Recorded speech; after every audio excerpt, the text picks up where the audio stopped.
What a great team this is. What an unbelievable team. We'll know soon. We have a great team. And it's wonderful to be here this afternoon with the Republican leadership, House and Senate, including Speaker Ryan, Leader McConnell, Leader McCarthy, Senator Cornyn, Representative Scalise. Thank you all for being here. I greatly appreciate it. In just a short time, since the election, we have achieved truly incredible gains for the American people.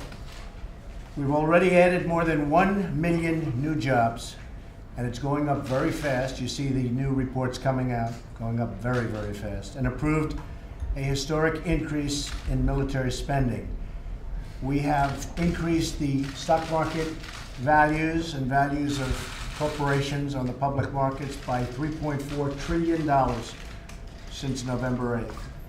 I've signed 36 bills into law and repealed one job-crushing regulation after another. In fact, the House and Senate have sent a record number of resolutions that eliminate regulations to my desk for signature, saving our economy many billions of dollars annually. And in fact, based on the numbers we just got, the actual number is approximately $18 billion we've saved annually with all of the bills that I've signed. So that's a great job. Great job, Mitch and everybody, Paul. Together we'll fight for promised measures on the border, and we have fought very successfully. We have tough policies to keep deadly drugs and the vicious gangs out of the country.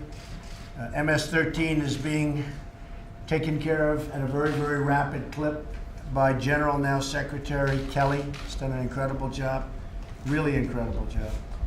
And we're down, reduction on people pouring through our border down 78% as of now, 78%. It used to be if you got down 1%, it was a good job. We're down 78%. That's before we have the wall. The wall will be a great help, and that'll happen, believe me.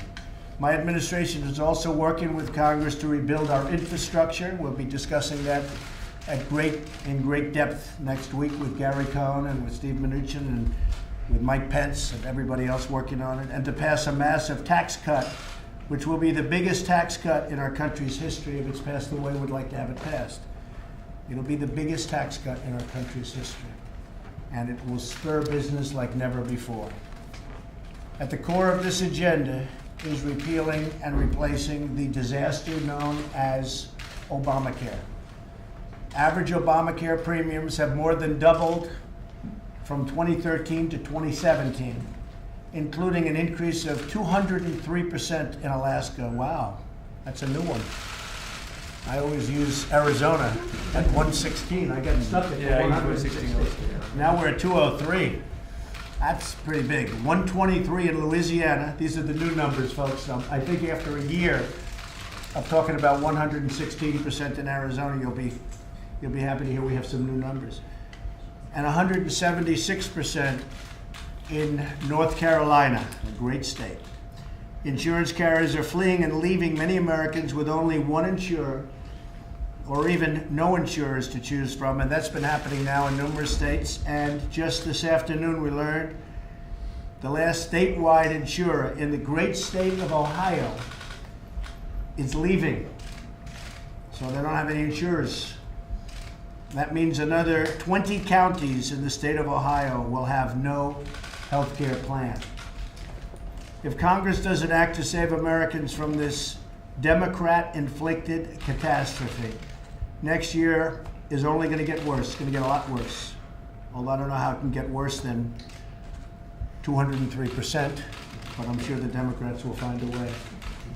Almost every major insurer has already pulled out for 2018. The House took an important first step to rescue Americans from this calamity when Paul, you and your group, and Steve and everybody passed the American Health Care Act. And that was a very, very long and difficult negotiation, but it really gives a great print and a great concept to Mitch. And now the Senate, I'm sure, will follow suit and get a bill across the finish line this summer that will be great health care for Americans. And I'm looking forward to seeing it, so looking forward to seeing it. So we're working very hard on massive tax cuts. and we're working very, very hard on the healthcare. And I think we're gonna have some very pleasant surprises for a lot of people. So I'd like to thank the leadership for being with us. Mike Pence, you've been great. I appreciate you being here. Steve, great. I appreciate everything. Jared's actually become much more famous than me. I'm a little bit upset about that. So I want to thank everybody very much for being here, and let's get to work. We're going to get to work and get it done. Thank you all very much. What message do you have to give Tommy ahead of the testimony? Thank you. I wish you luck. Thank you, everybody. Anything on Paris, sir? Thanks, Fred.